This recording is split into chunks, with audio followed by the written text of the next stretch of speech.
Jangan lupa untuk subscribe YouTube channel Metro TV News dan nyalakan notifikasinya.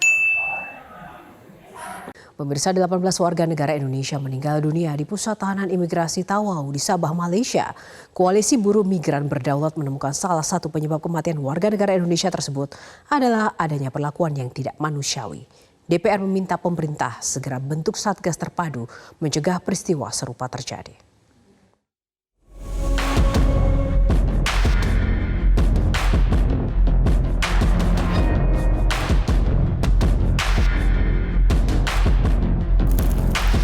Fakta mengejutkan datang dari negeri jiran. Koalisi Buruh Migran Berdaulat atau KBMB merilis sebuah laporan yang mengungkap bahwa sejak Januari hingga Maret 2022, sedikitnya 18 warga negara Indonesia meninggal di pusat tahanan imigrasi Tawau di Sabah, Malaysia.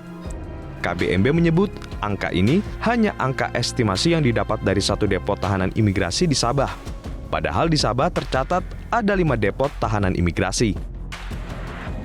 Dalam laporan tersebut juga disebutkan penyebab kematian diduga lantaran pelanggaran standar dan prinsip kesehatan di pusat tahanan dan adanya perlakuan tidak manusiawi yang dialami pekerja migran Indonesia di sana. Namun temuan tersebut dibantah oleh Kedutaan Besar Indonesia di Malaysia.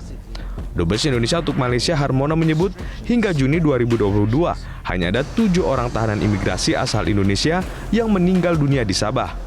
Dubes Hermono juga menyatakan penyebab kematian tahanan bukan karena kekerasan.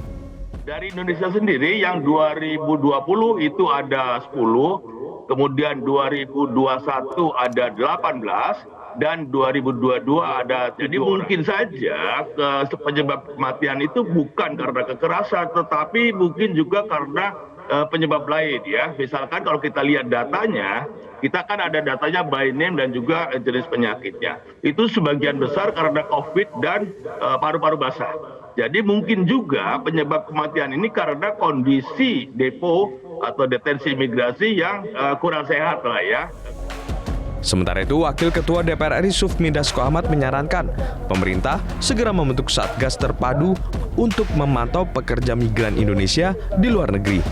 Sufmi menyebut persoalan pekerja-pekerja migran Indonesia yang ditahan di luar negeri bukan masalah mudah, sehingga diperlukan kerjasama dari berbagai kementerian dan lembaga untuk terlibat menangani masalah itu. Kita perlu membuat satuan tugas terpadu karena mengenai masalah TKI yang katakanlah bekerja ilegal di luar negeri, itu juga harus ada kerjasama antara beberapa pihak atau beberapa kementerian atau beberapa lembaga di Indonesia ini supaya bisa termonitor.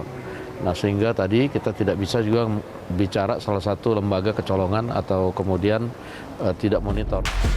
Sejak Maret 2021 hingga Juni 2022, pemerintah Malaysia telah 10 kali melakukan deportasi dari 5 pusat tahanan imigrasi di Sabah menuju Nunukan, Kalimantan Utara.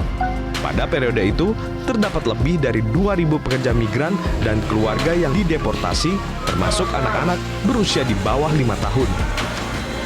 Tim Liputan Metro TV.